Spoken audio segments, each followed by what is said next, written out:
Hey everyone, I'm Aaron, and this is Dailies. So today we're gonna finish up our LED lighting swap. Let's call this LED swap part 2, if you want. This is gonna be the front side markers, turn signals, and fog lights. That is really all I'm gonna do for LEDs on this car. I've already got the interior done, license plates done. At some point I'll throw a reverse bulb in there, but not today. So what I'm looking to do, it's gonna be these bulbs here, our fog lights, and some turn signals.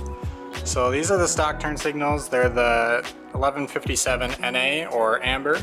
I like the way the amber looks, but I'm thinking if I swap all the bulbs to the same color, I think that would also look really nice. So that's kind of what we're gonna try. Might end up hating it, I'm not quite sure. So anyways, we're gonna start with the LED turn signals. These are switchback bulbs. I got these from the same place that I got pretty much all my other bulbs. Morimoto from the retrofit source. What's nice about these bulbs is they're gonna look like just a silver bulb in there. They're not gonna have, you know, the egg yolk look or whatever people often refer to that. The only thing when swapping to an LED turn signal is you need resistors.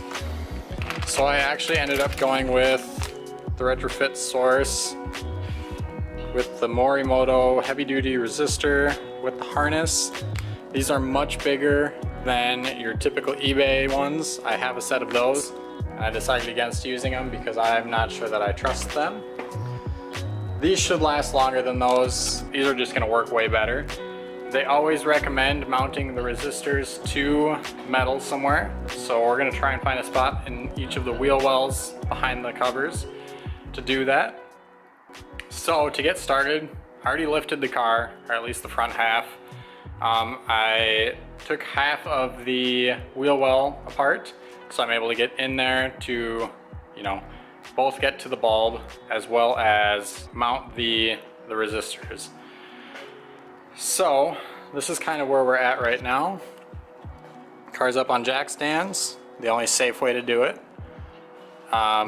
Wheels turned, got both of the splash shields undone. I'm gonna get the bulbs put in, and then I'm gonna find a place to mount the resistors, and I'll probably extend the harnesses on these a little bit to make them longer so that they reach the bulbs, or the headlight connector, I guess, and we'll go from there.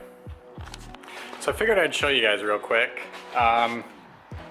Just got the bulbs put in, only took me a couple minutes because the car was already up and whatever. That is the side marker bulb and the switchback LED. You can see it'll look really nice once I get the HID kit in. Color match is pretty close. I also just swapped out the fog lights. So again, once you get in there, once you're in here, it is super easy to reach everything. Fog lights are right there. They use a special bulb.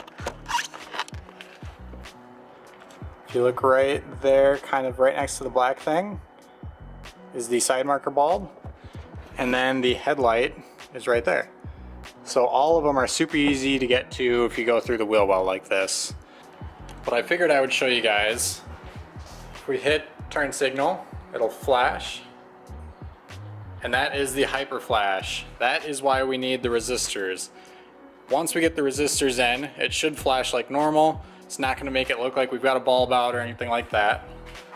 Another cool feature about these bulbs is that when you stop the turn signal, they kind of fade back on. I really do like that kind of teardrop matching right there. I think that looks pretty sweet. So fog lights.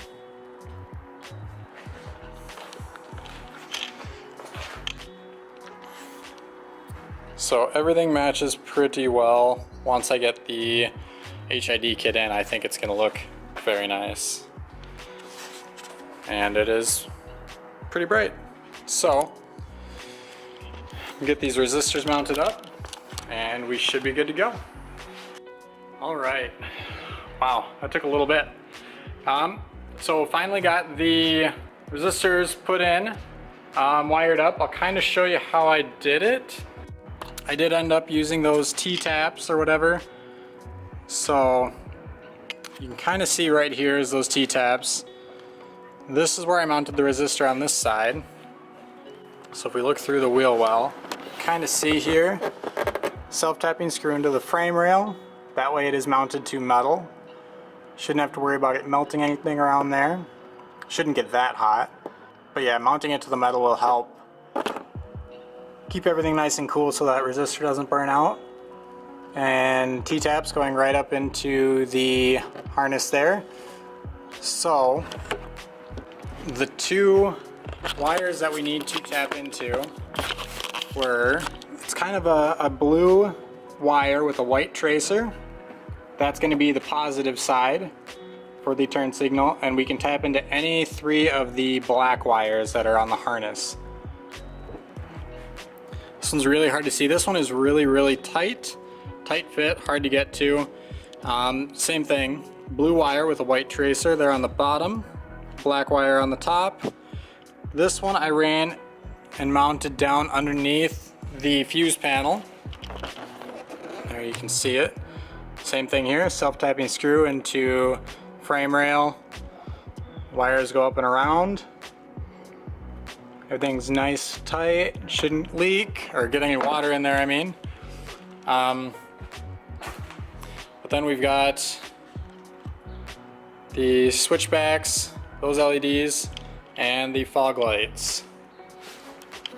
And I'll show you, it did resolve the hyper flashing.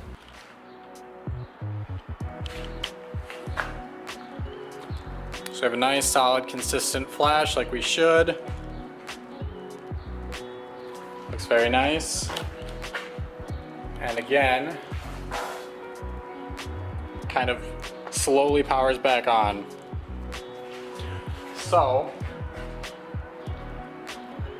this is how much light they put out. This is just fog lights, you know, no headlights. So parking lights are on right now. And it does put out a pretty good amount of light. But yeah, looks mean. I actually really like the white. That is where we are going to end it for today. I'm gonna leave the car up on the jack stands, everything connected as it is, or disconnected. I'm gonna be coming back out tomorrow. LEDs are done for now. This was part 2 of the LED swap. Tomorrow I'm gonna be doing the HID install.